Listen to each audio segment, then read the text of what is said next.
Good day mga boss.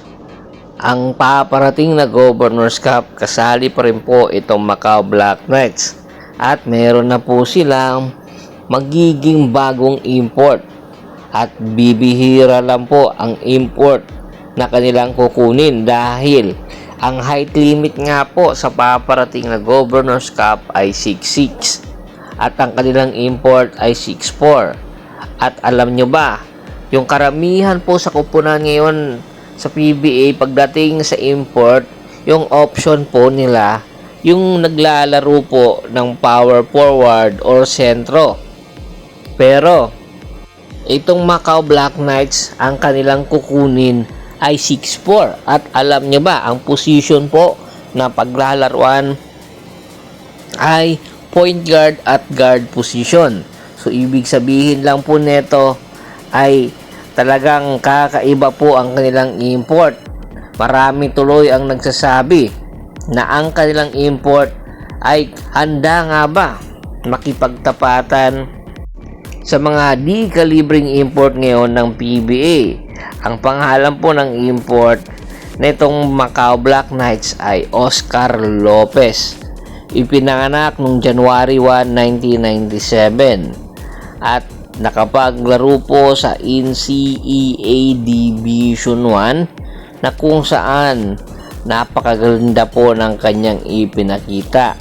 Bagamat ang kanyang height ay 6'4 lamang, nakapaglaro po ito sa iba't ibang kupunan, especially sa college sa DePaul Blue Demons noong 2019 hanggang 2020. Pagkatapos po ang nakaraan taon nito sa 2020, nagsunod po ito ng 2023 hanggang 2024 sa Halcones Rojos de Marcahuas, na kung saan ang kanyang liga ay naglaro po siya sa Mexico.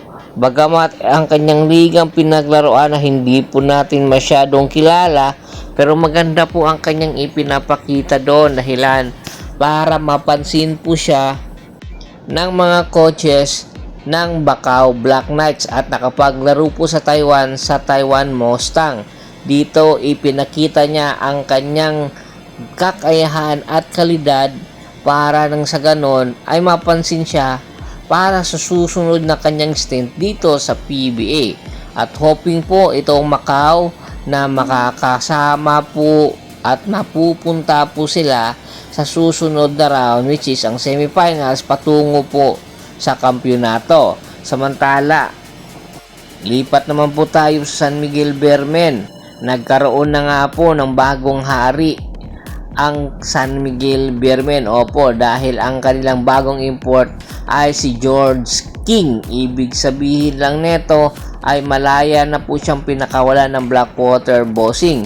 Bagamat nakuha na po ng San Miguel Beermen si George King, ay hindi patapos po ang kanilang balasahan dahil ayon sa isang ulat, isa rin po sa mga tinitingnan ng San Miguel Beermen ang pag-acquire kay Joshua Monson.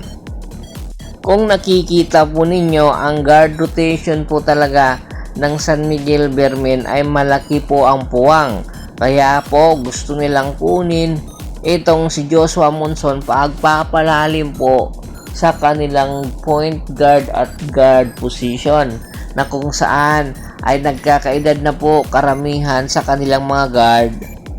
Kaya inaasinta na nga po ni Coach Leo Austria ang serbisyo itong si Joshua Monson. Kung sakali nga pong matuloy ang pagkuha ng San Miguel Beermen dito kay Joshua Monson, ay napakalaking bagay po ito sa pagpapalalim sa kanilang guard rotation. Dahil nga sa two-way player itong si Joshua Monson, ay hindi lang po ang San Miguel Beermen ang nagkaka-interest dito. Kaya ngayon pa lang po, habang maaga, puspusan po ang pangliligaw ng San Miguel Beermen dito, at nang sa ganon ay isa sila sa posibleng magiging number 1 option or magiging destination nitong si Joshua Monson, na kung saan ay humihingi nga po ng trade package para sa Titan.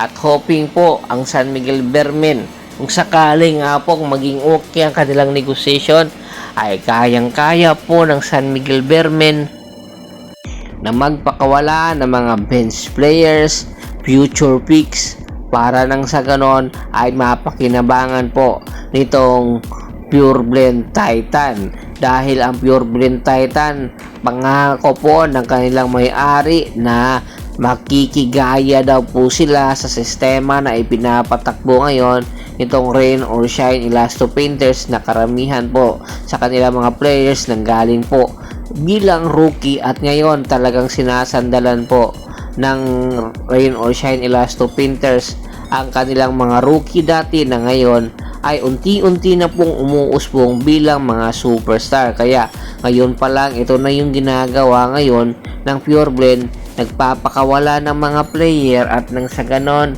yung kanilang future ang kanilang paghahandaan, at hoping ang mga fans na seryoso dito itong Pure Blend Titan, dahil baka naman nagpapapansin na naman itong Pure Blend Titan na isa sila sa magiging party muli nitong San Miguel Corporation, particularly ang Barangay Ginebra, San Miguel Beermen at ang Magnolia Pambansang Manok Templados. Tingin nyo ba magiging patas ba ito? Komento na po sa baba ng video at pag-usapan pa natin yan.